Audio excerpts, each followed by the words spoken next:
گر و کلک دستان قهرمانیا دو برایان گر و کلک یا احمد آراس بچاپا خویا نو جوشان نوبهاره درکرد.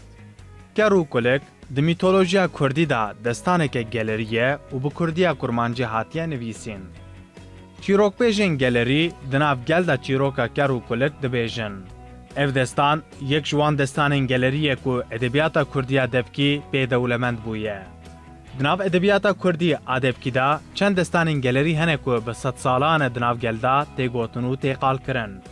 دستان کردان یم بناو دنگ، دستان ممی آلان، مموزین، سیابند و خجی، گر و کلیک و هر وها ین دنن.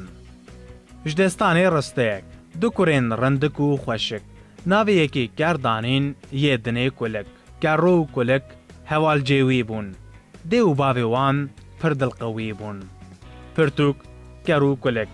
نویسکار احمد آراس. وشانخانه نوبهار.